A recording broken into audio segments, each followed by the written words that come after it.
Alhamdulillahilladzi hadana li hadza wa ma kunna linahtadiya laula an hadana Allah.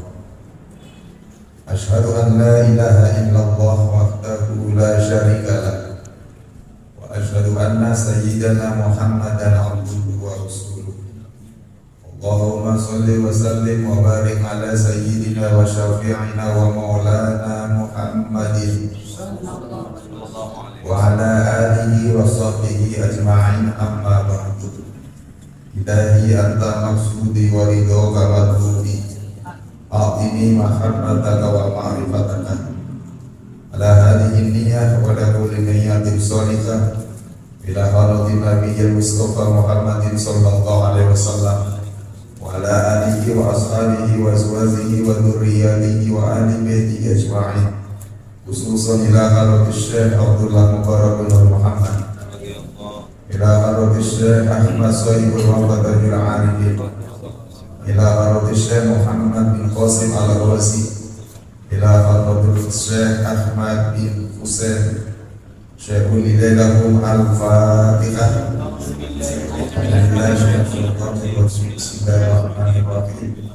Alhamdulillahi rabbil alamin arrahmanir rahim maliki yaumiddin. Iyyaka na'budu wa iyyaka nasta'in ihdinas siratal mustaqim siratal ladzina an'amta 'alaihim ghairil maghdubi 'alaihim waladdallin.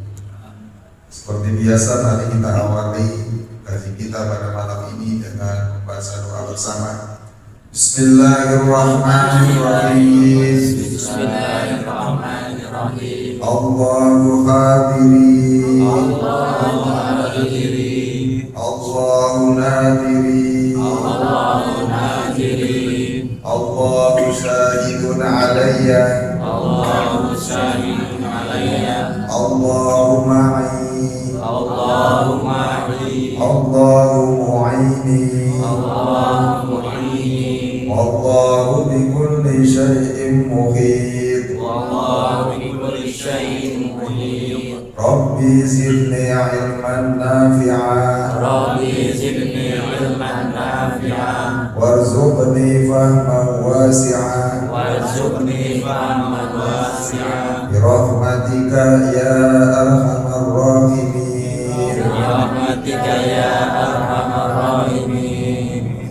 Bersama-sama kita hormati Bapak Ustaz Ahmad, Ibu Hajar Dening serta keluarga besarnya, para asatidz, para hujjah, para sesepuh, hadirin wal hadirat, ikhwan thariqah qadiriyah Naksabandiyah, Pondok Pesantren Suryalaya Tasikmalaya, semoga dirahmati oleh Allah Subhanahu wa taala.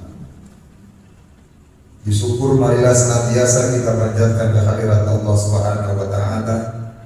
Salam sejahtera mudah-mudahan tetap tercurah pada junjungan kita baginda Nabi besar Muhammad sallallahu alaihi wasallam. Mari kita lanjutkan kaji kita kitab Fathul Qorib. Sekarang kita membahas bagian yang keempat dari pembagian air. Berarti ini pembahasan terakhir tentang air. Bismillahirrahmanirrahim. Qala Syekhul Musannif rahimahullah ta'ala wa ghafara lahu wa liwalidayhi wa limasyayikhihi amin. Wal qismur rabi', dan bagian yang keempat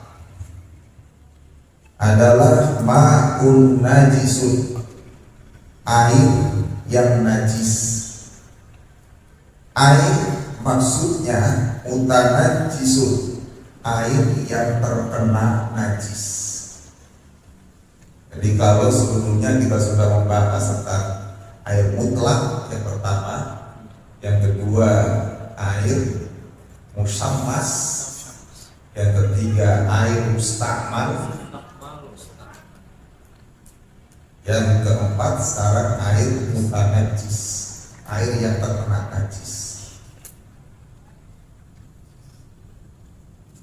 Wa huwa qismani, air mutanajis itu ada dua bagian atau ada dua macam. Ahaduhuma, satu di antaranya adalah qalilun, air yang sedikit. Air sedikit terkena najis. Nah, bagaimana hukumnya? Apa itu air sedikit yang mutanajis? Wa huwa alladzi khallat fihi najasatu, yaitu air yang kemasukan najis. Tahoyyaro amla, baik dia itu berubah atau tidak. Wa huwa, dan air tersebut, air maksudnya walakadu annahu, kondisi air tersebut ma'un dunal kullataini, yaitu air yang kurang dari 2 kulah. Jadi air sedikit yang kurang dari 2 kulah dan kemasukan benda najis, maka ini disebut air mutanajis, air yang terkena najis. Air sedikit kurang dari 2 kulah.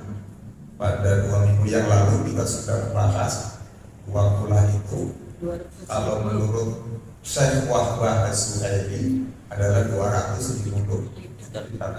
Jadi kalau ada air di bawah 2 kulah, yang di bawah 270 liter, terus air tersebut kemasukan najis, maka disebut air mutanajis, dia nggak bisa dipakai untuk bersuci. Itu patokannya seperti itu. Wa yustasna min hadzal qismi, dan dikecualikan dari bagian yang ini. Maksudnya dikecualikan dari air sedikit yang mutanajis ini adalah al-maitatu allati la damma laha sa'ilu, adalah bangkai binatang yang darahnya tidak mengalir. Inda qatliha, ketika dibunuhnya, au syakki udwin minha, atau ketika dirobek anggota tubuhnya. Ini dikecualikan. Kalau tadi air sedikit yang mutanajis, yang kemasukan benda najis, maka dia tidak mensucikan. Tapi ada pengecualian. Pengecualian kalau air tersebut kemasukan oleh bangkai binatang, di mana bangkai binatang itu termasuk jenis binatang yang darahnya tidak mengalir. Jadi ada binatang yang ketika dibunuh atau dirobek anggota tubuhnya itu darahnya tidak mengalir. Apa contohnya? Contohnya adalah kadzubabi, seperti lalat. Lalat, coba praktek, benar nggak nih? Ini secara fikih seperti itu. Lalat nih, kita matiin, terus kita robek, darahnya ngalir kan? Nah, menurut fikih ini darahnya nggak ngalir. Kadzubabi seperti lalat, inlam tutrahu fihi walam tughayyirhu, dengan syarat jika tidak dimasukkan ke dalam air dan tidak merubah air tersebut. Jadi ada air sedikit kurang dari 2 kulah, terus lalat masuk ke dalam air itu, mati itu lalat, tapi masukkan pakaian. Kalau tadi konsep pertama, definisi umumnya kan kemasukan bangkai, maka dia airnya jadi mutanajis. Nah, dikecualikan dari bangkai yang masuk itu adalah lalat tadi, bangkai yang ketika dibunuh atau dibedah anggota badannya, dia tidak memiliki darah yang mengalir.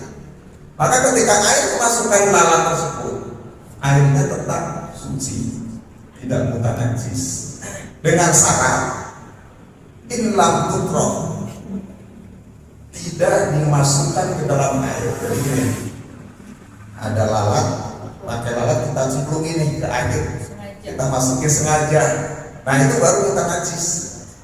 Atau bangkai lalat itu tidak membuat berubah sifatnya air, walam tughayyirhu, tidak membuat air itu berubah sifatnya. Kalau setelah dimasukin atau setelah kemasukan pakai lalat itu ternyata kondisi air itu sifatnya berubah, bukan sifat asli daripada air itu, warnanya juga berubah, baunya juga berubah. Jadi rasa, warna, dan bau dari air itu berubah karena kemasukan pakai lalat tadi. Maka ini air muntah najis, air yang terkena najis. Paham ya? Jadi itu. Wakanda demikian juga an-najasatu allati la yudrikuha at-tarfu. Demikian juga najis yang tidak nampak oleh pandangan mata. Jadi ada air sedikit kurang dari 2 kula, lalu kemasukan najis yang tidak terlihat oleh mata, maka ini airnya tetap suci. Apa contohnya? Contohnya lalat habis hinggap di kotoran najis, dan lalu lalat itu nyemplung di air yang kondisi air itu kurang dari 2 kula. Kita kan nggak tahu itu lalat habis nyemplung di mana, bahwa najis atau enggak kita nggak tahu. Jadi mata kita nggak bisa lihat bahwa lalat itu membawa najis. Lalat itu masuk air yang ada 2 kula, maka air itu tetap suci. Jadi kalau kita tahu bahwa ini lalat wis mencrok di kotoran, lalu masuk ke air, mati di situ, maka airnya bukan najis. Untuk air yang kolil, yang sedikit. Fakullun minhuma, maka masing-masing dari keduanya, artinya masing-masing minhuma ini kembali kepada minal maitatil lati dan malaha sa'ilun. Jadi masing-masing dari keduanya, yang pertama adalah bangkai binatang yang tidak mengalir darahnya. Terus yang kedua adalah najis yang tidak terlihat oleh mata. Nah, masing-masing dari keduanya itu la yang bisu mani'an, tidak menajiskan benda cair. Seperti yang tadi saya sampaikan, kalau yang pertama bangkai binatang yang tidak mengalir darahnya itu masuk ke dalam air lalu dia mati dan tidak berubah sifat daripada air itu, maka airnya tetap suci. Begitu juga najis yang tidak nampak oleh mata penglihatan kita masuk dibawa oleh binatang tadi lalu mati masuk ke air tersebut, maka airnya tetap suci. Ini untuk penjelasan daripada kitab Fathul Qorib. Wa yustasna aidon, dan dikecualikan juga suwarun madhuratun bil mabsutati, beberapa contoh yang disebutkan di dalam kitab-kitab yang besar.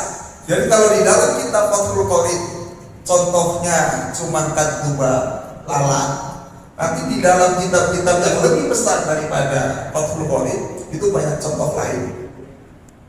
Contoh dalam kitab Al-Majmu karena Imam Nawawi itu sampai mencontohkan tentang asap yang berasal dari najis. Asap ini dibahas di kitab besar, tapi di kitab ini nggak dibahas asap atau uap. Tapi asap itu berasal dari pembakaran benda najis.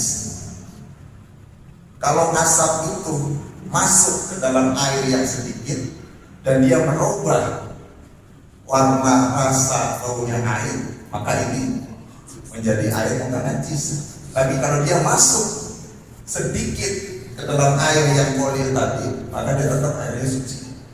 Atau asap itu nempel kepada baju kita. Ini ada pembakaran kotoran hewan, itu kan najis kan? Begitu dibakar asapnya nempel kepada baju kita. Pas baju kita dicium baunya baru kotoran yang dibakar tadi, maka baju kita najis. Jadi kalau dicium enggak bau kotoran tadi, maka aman. Ini di dalam kitab-kitab yang besar itu dijelaskan seperti itu. seperti debu kotoran, najis yang masuk ke dalam air. Ini ada kotoran najis, terus debunya itu masuk dalam air. Kalau dia masuk sedikit dan dia tidak merubah kondisi air tersebut, maka air itu tetap suci. Tapi kalau merubah, masuk dan merubah kondisi air itu, jadikan air itu bukan najis. Nah, ini ada di dalam kitab-kitab yang lebih besar. Dalam kitab ini contohnya cuma dua seperti lalat. Contoh nanti kalau kita lanjut kajian fikihnya di waktu mungkin juga nanti ada lebih luas lagi. Wa asyara, dan musannif, artinya pengarang kitab Fathul Mu'in ini memberikan isyarat lil qismi tsani, untuk bagian yang kedua, minal qismi rabi'i, dari bagian yang keempat. Tadi kan ada dua kan, air mutanajis kan ada dua. Yang pertama air yang sedikit, qalil, jadi air yang kurang dari 2 bola yang memasukkan najis. Nah, bagian yang kedua biqaulihi, dengan ucapannya aukana katsiran, atau air yang banyak. Pertama tadi air yang sedikit, sekarang air yang banyak. Kullataini, 2 kulah, bahkan saru atau lebih. Fatahoyyar, kemudian air tersebut berubah.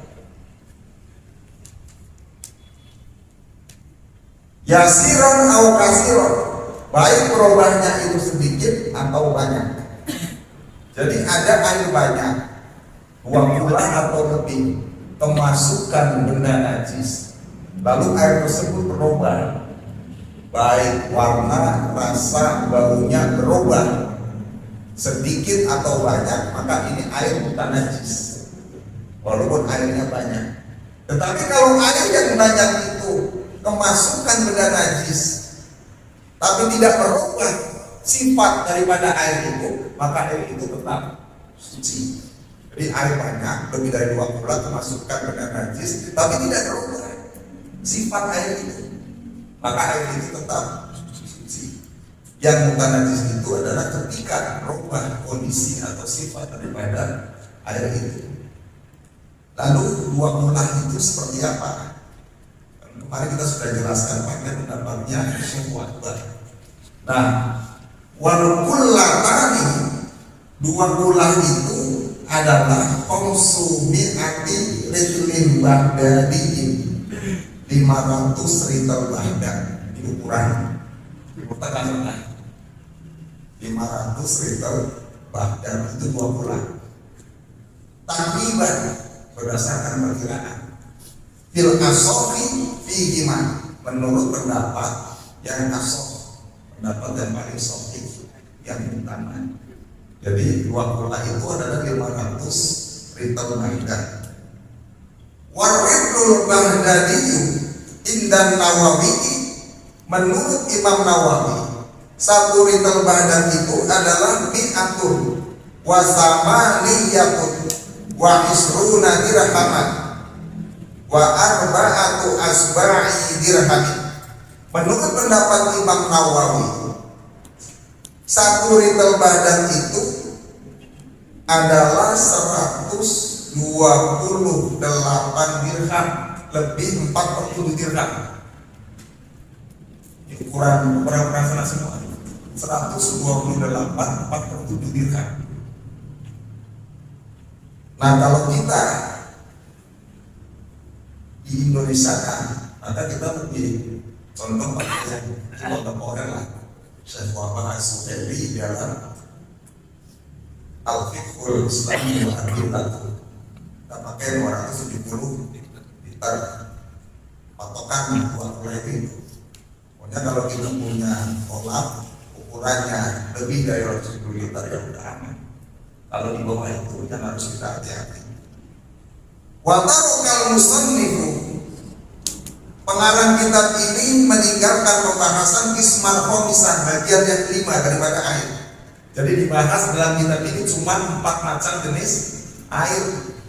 Macam yang kelima oleh pengarang kitab Fathul Qorib tidak dibahas. Apa bagian yang kelima itu? Wa huwal ma'ul mutahhirul haram, yaitu air yang mensucikan yang haram menggunakannya.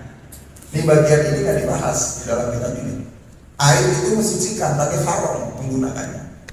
Apa air suci mensucikan tapi haram menggunakannya? Kalau wudhu seperti wudhu bima'il mahsubin, dengan menggunakan air gosok. Gosok tahu gosok? Apa itu gosok? Coba dari sana. Coba ajar gosok. Ambil tanpa izin. Nah, betul gosok itu. Itu sekarang definisi gosok di dalam fikih sudah dimasukkan ke dalam kompilasi hukum ekonomi syariah. Dalam kompilasi hukum ekonomi syariah ini KHPS ini yang dijadikan standar sekarang di Mahkamah Agung dalam menangani perkara-perkara ekonomi syariah. Jadi dia ambil definisi khusus dari tiga dan di sebagai kelas itu bahwa di dalam kompilasi hukum ekonomi syariah di buku kedua pasal, kalau salah pasal 20 di angka 15 itu dijelaskan bahwa kosong itu adalah mengambil hak milik orang lain tanpa izin dan tanpa berniat untuk memilikinya, itu kosong. Ya, jadi mengambil hak milik orang lain tanpa izin dan tanpa berniat untuk memilikinya, itu kosong. Ya, kosong ini banyak kita terkadang nggak sadar mempraktekkan. Oleh itu haram. Contoh yang paling gampang lah kosongnya. Kita mau keluar, nah di sendal kita betul-betul pakai sendal orang, itu gosok itu. Kalau di masjid Bisa kita pakai terus balikin lagi. iya, ketika pakai itu harus gosok. Makanya gosok ini banyak dipraktekkan oleh kita. Banyak kita itu iya saat pakai itu dosa tanpa izin kepada pemilik. Kita nggak bermaksud untuk memiliki benda itu. Dan kita nggak bermaksud. Makanya kalau kita kayak kita di Mekah ya, umroh atau di Madinah, sedang kita masukin plastik tuh kita bawa untuk menghindari itu. Saya kalau kesulitan aja gitu. Kalau penuh kan banyak orang sudah saya masukin plastik, gitu. Masukin ke tas, masuk tas saya taruh untuk menghindari hal semacam tadi. Jadi gosok itu dilarang, tapi kita banyak praktekin. Harus nanti secara jujur, apalagi santri banyak pelajar itu. Kalau belum tahu umumnya, dimaafin. Kalau belum tahu umumnya dimaafin. Kemarin maafin, besok jangan. Nah, bagaimana menggunakan air wudhu yang berasal wudhu menggunakan air dari kosong? Contohnya seperti apa? Contoh gampangnya gini, kita kan kadang di rumah suka ada keran di rumah karena kita pakai untuk cuci mobil, cuci motor kan. Tiba-tiba orang lewat atau tetangga lewat mau wudhu tanpa izin buka keran itu. Kita gunakan untuk wudhu. Padahal itu keran itu tidak dikhususkan untuk wudhu, tapi emang kita pasang karena untuk mencuci kendaraan namanya. Nah, tetangga kita buka keran, bukan wudhu tanpa izin. Nah itu kosong. Wudhu dengan menggunakan air kosong, menggunakan hak milik, mengambil hak milik orang lain tanpa izin dan tanpa berniat untuk memilikinya, itu kosong. Ya kan, apalagi kita hidup bertetangga, ada tetangga kita rumahnya tanam apa, jambu atau sayuran, kita mau masak nih, mau kurang, jauh ini kita petik nggak izin, itu kosong. Jadi sebaiknya kita minta izin. Makanya gosok itu sesuatu yang dilarang, tapi kita sering kali Kalau kita ya teh, tapi tesnya nggak ada. Banyak yang gosok di sini. Zamannya Pak Oke ambil aja. Jadi terkait pembahasan ini di dalam kitab ini tidak dibahas, tapi karena diungkap sedikit akan dijelaskan. Jadi itu air gosok contohnya. Terus yang kedua, wudu au musabbalin lisyurbi, atau wudu dengan menggunakan air yang disediakan untuk minum. Contohnya gini, saya pernah ketika tanggal 7 Syawal di daerah Pekalongan. Daerah Pekalongan kan waktu Syawal itu ramai, potong ketupat yang besar itu. Nah itu kita tuh jalan kaki itu untuk menuju ke area itu. Saya takjub, setiap rumah di depannya itu menyediakan tempayan untuk minum. Tempayan untuk minum setiap rumah di dia itu. Dulu di zaman saya kecil di kampung-kampung suka begitu. Kalau ada orang satu lewat, dia kausan kan, dia minum dari tempayan sudah disediakan. Nah ketika kita lewat, ini air disediakan untuk kita lewat masuk waktu sholat. Lalu kita butuh menggunakan air itu, namanya air musabbal. Air yang disediakan untuk minum orang-orang lewat, kita pakai untuk wudu. Ini juga air yang mensucikan bagi haram. Dan haram kita berdosa. Wudunya sah, cuma kita berdosa karena menggunakan air musabbal. Berarti itu khusus minum. Khusus minum. Nah, terkecuali di situ sama pemiliknya, ya kan ditulis bebas nih. Bebas mau buat apa aja punya bebas, nah itu baru nggak haram. Tapi kalau air itu dikhususkan untuk menyediakan untuk minum orang-orang yang lewat, lalu kita pakai wudu, maka ini termasuk air yang menyucikan tapi haram menggunakannya. Ya paham ya? Jadi itu pembahasan tentang masalah air mutanajis. Jadi kesimpulannya bahwa air yang terkena najis itu ada dua. Ada air yang sedikit, yaitu air yang kurang dari 2 kulah dan kemasukan benda najis, maka itu airnya mutanajis. Dia berubah atau enggak, dia mutanajis. Dikecualikan dari semua itu adalah apabila air tersebut kemasukan bangkai yang darahnya tidak mengalir, dengan syarat bangkai itu tidak sengaja dimasukkan dan tidak merubah sifat daripada air itu. Dan dikecualikan juga adalah najis yang tidak terlihat oleh mata masuk kepada air yang sedikit, maka itu termasuk najis yang dimaafkan. Terus yang kedua adalah air yang banyak, yaitu air yang 2 kulah atau lebih, lalu kemasukan benda najis dan berubah air itu baik dari sisi rasa, warna maupun baunya, maka ini termasuk air mutanajis. Nah ada air yang mensucikan tapi haram untuk menggunakannya adalah air gosok dan air musabbal. Air yang disediakan untuk minum khusus, tapi kita pakai untuk wudu, ini haram menggunakannya. Saya rasa itu pembahasan air. Alhamdulillah kita tuntas. Insyaallah kajian fikih pada pertemuan yang akan datang kita akan masuk pada pasal baru. Dari pasal pembagian air malam ini kita selesai. Alhamdulillah, mudah-mudahan bisa dipahami bahwa air itu dibagi menjadi 4. Ada air mutlak, ada air musammas, ada air mustamal, ada air mutanajis. Itulah yang dapat kami sampaikan kajian